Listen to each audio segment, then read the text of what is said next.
प्यारे बच्चों, सुप्रभात। गर्मी की छुट्टियां बीत गई हैं। उम्मीद करती हूँ कि आप स्वस्थ एवं सुरक्षित होंगे एवं आपने अपना ग्रीष्मकालीन अवकाश का गृह कार्य पूरा कर लिया होगा। उसे मुझे चेक करा दीजिएगा। बच्चों, जब घर में कोई कष्ट आता है तो हम किसकी ओर देखते हैं? बच्चे अपने माता पिता की ओर देखते हैं, माता पिता ईश्वर की ओर देखते हैं। ईश्वर के नाना रूप होते हैं। कोई कृष्ण की पूजा करता है, कोई राम की पूजा करता है। इसी प्रकार कृष्ण के प्रेम में दीवानी भक्त कवित्री मीराबाई के रचनाओं को, उनके पदों को आज हम पढ़ेंगे।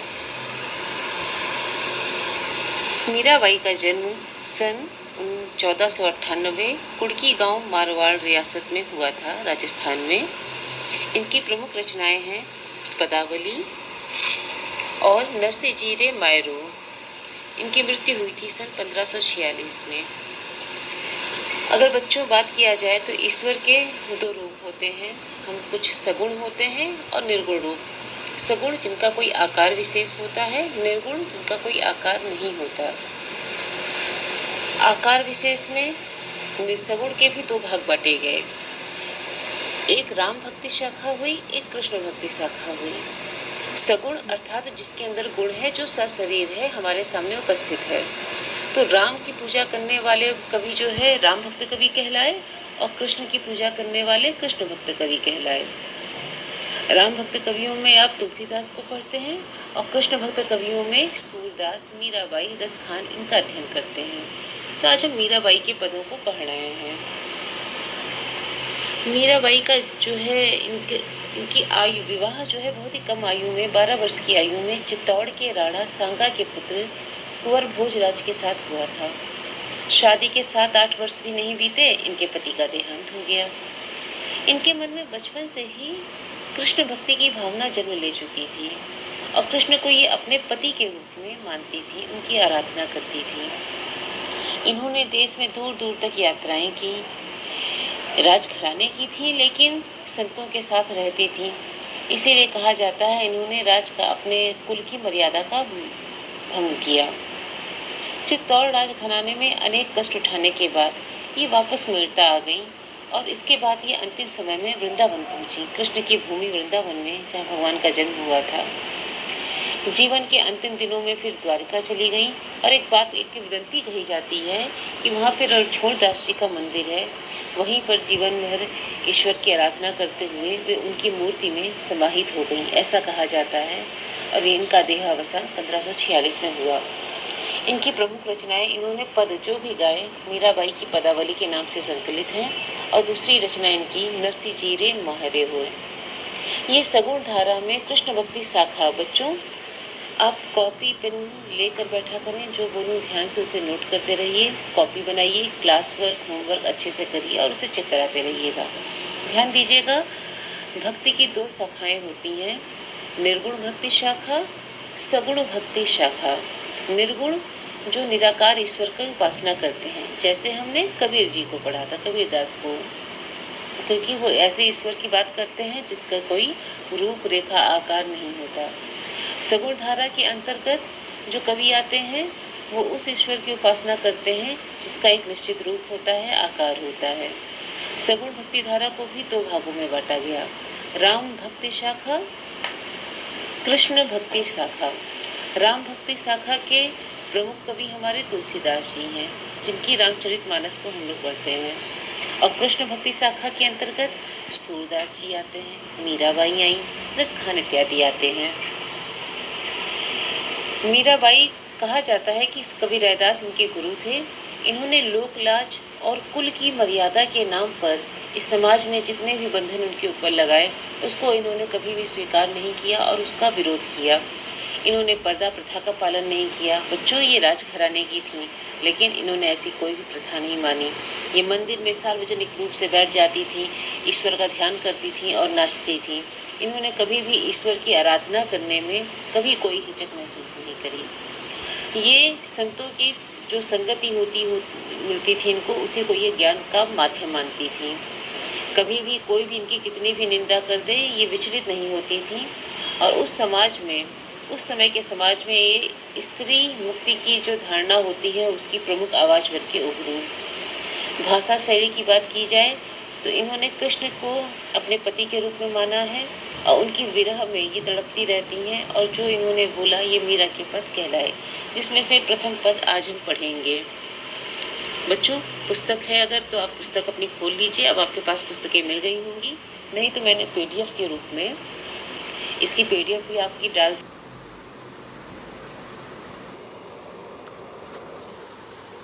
दी है। आप इसको जो है डाउनलोड कर सकते हैं।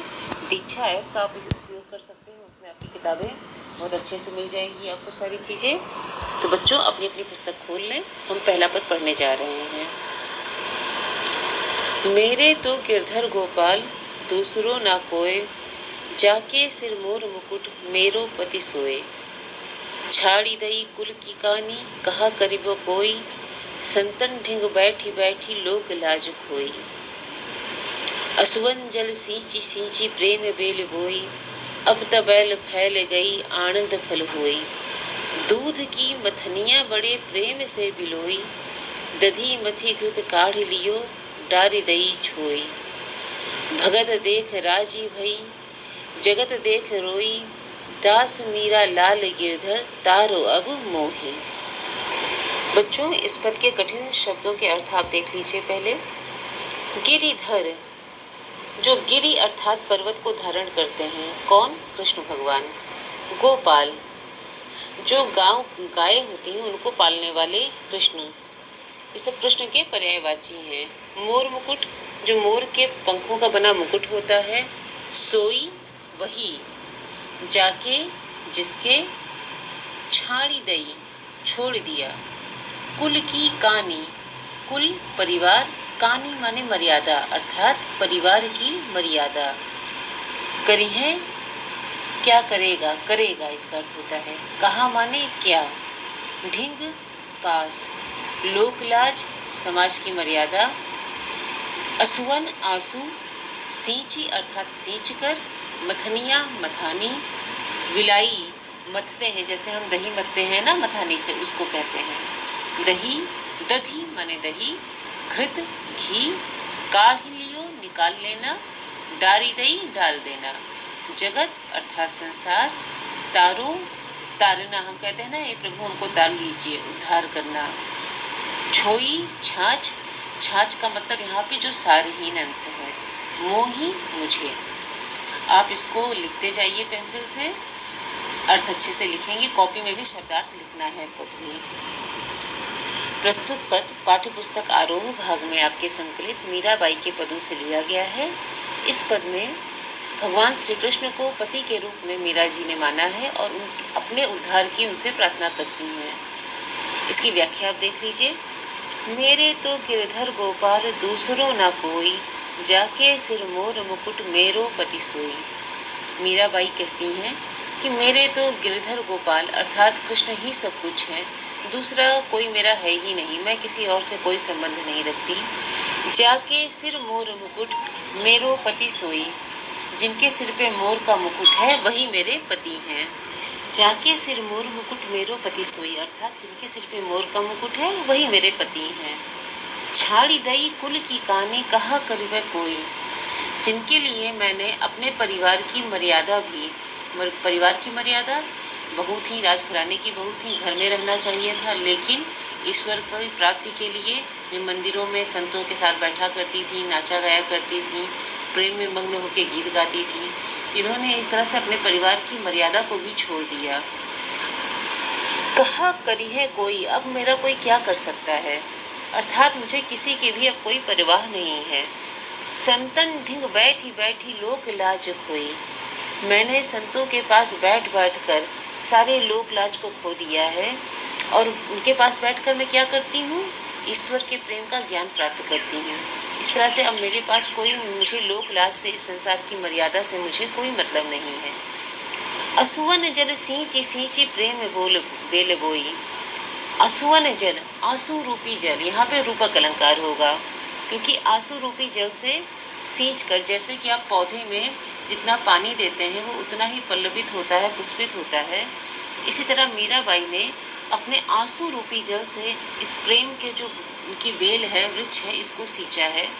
और जब वो फैल गया, अब तो बेल फैल गई, आनंद फल हुई। अब तो ये बेल पूरी तरह से पल्लवित हो गई है, फैल गई है। और इस बेल के बड़े होने के बाद इसमें से प्रेम के आनंद रूपी फल भी निकलने लगे हैं। मतलब अब तो इसमें से इसका फल भी निकलने लगा, मैं इसको कैसे छोड़ सकती हूँ कि ये आनंद का फल जो है, यानी कि ईश्वर को, प्रेम को मैंने पूरी तरह से पा लिया है। दूध की मथनिया बड़ी प्रेम से बिलोई, दधी मथी दूध काढ़ लियो, डारी दई छोई। यहाँ पे मीराबाई कहती हैं कि मैंने कृष्ण के प्रेम में रूपी, जो उनका प्रेम है, इस दूध को भक्ति रूपी मथानी। दूध क्या है? कृष्ण का जो प्रेम है वो दूध के रूप में है। और जैसे हम दूध की दही जमाते हैं और उसको मथानी से मथते हैं, तो ये दूध को भक्ति रूपी मथानी, जो मेरी भक्ति है, ईश्वर के प्रति मेरा प्रेम है, उसको मैंने मथानी बना के बड़े प्रेम से बिलोया है, मथा है। और जब हम दही मथते हैं बच्चों, तो ऊपर से मक्खन, घी निकल आता है ना, जो उसका सार होता है। तो मैंने वही जो दही है, जो इस संसार की वास्तविकता है, वो मैंने उसको जान लिया है, घी को निकाल लिया है। और जब दही मथते हैं तो ऊपर से तो मक्खन निकल आता है, घी उसका तत्व निकल आता है, और नीचे छाछ रह जाती है, मट्ठा। तो यहाँ पे छाछ का अर्थ है कि ये जो इस संसार की व्यर्थ की बातें हैं, सारहीन अंश है, इसको मैंने छोड़ दिया है, और उसके मक्खन, ईश्वर के प्रेम को मैंने अपने ऊपर ले लिया है।